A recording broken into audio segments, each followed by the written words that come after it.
everyone, Lauraayers with Pampered Chef here. I wanted to show you something that not many people like. I gotta tell you, I didn't even eat Brussels sprouts as a kid, or cauliflower. That's another story. So when I got married to Doug and we got together, he loved Brussels sprouts. He would take a frozen bag, put garlic, salt, and butter, and put it in the microwave. And I swear to you, our kitchen smelled like someone's rear end. It was awful. So for years, not only did I not grow up eating them, but then he liked them weird and I just didn't touch them. Well then, about, 7 or so years ago, a friend of mine, Susan Blake, actually posted something on her Facebook wall, and it was Brussels sprouts with bacon. Well, why didn't somebody mention that to me before? Bacon changes everything. So I'm going to show you how to cook Brussels sprouts tonight. I'm not going to use bacon tonight. I'm going to do something a little bit different. But there's some tips to cooking Brussels sprouts so that it's not mushy. That was something that, texture plays a huge role in how we cook almost anything, but especially vegetables. How the texture sits on our tongue makes a difference. So what you want to do is you actually cut your Brussels sprouts. You cut the end off, okay? So I'm going to show you here. You're going to cut this part off just like this, okay? And if you're not very good with a knife, then please use a cutting board. Don't do what I did, so then you just cut it in half, okay? So you do remove the outer leaves, the icky looking. They're more bitter and they're tougher. So again, we just remove that, and then you have this little cabbage looking thing. And you cut it in half. You can quarter it, whatever you want to do, okay? Now, what I do is I added some salt and pepper. We're going to turn our fire back on. And I'm using our cast iron skillet tonight, okay?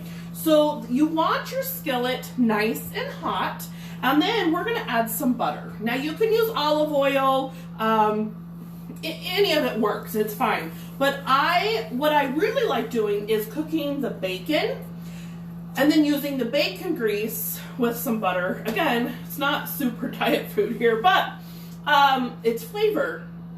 So what I did tonight is I cooked a pound of hamburger meat, and then I have some Italian sausage in here. So I love these, oops, I made a mess. I love these insulated bowls, you guys. I thought when I first came out that I'm like, well, we're not seeing very many people right now.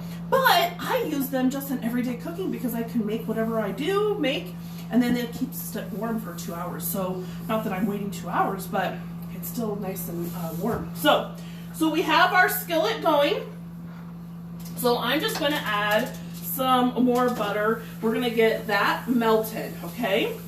So then, and whatever, I always use unsalted butter, you guys, because salted butter actually, it varies according to stick.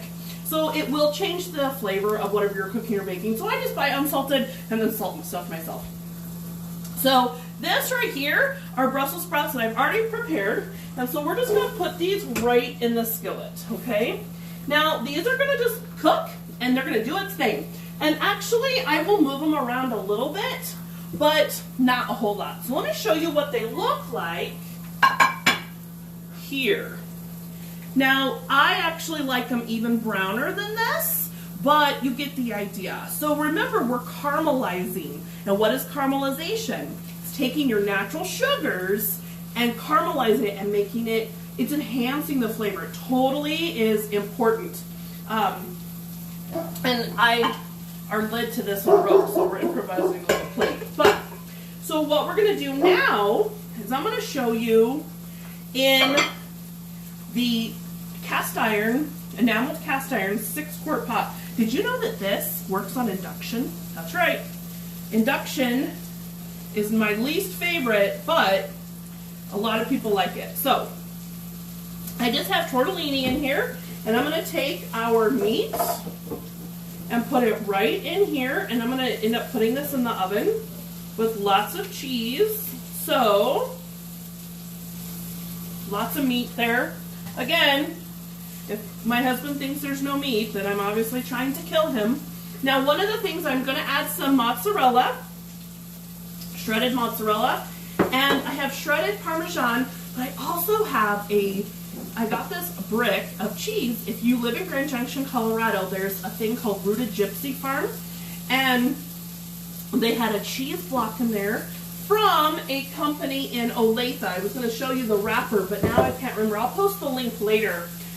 But it's a local cheese company in Olathe, and they have this tomato basil jack cheese that I'm so excited to add to this, okay? I absolutely love using different local things as well as unique things. It just makes me happy. So,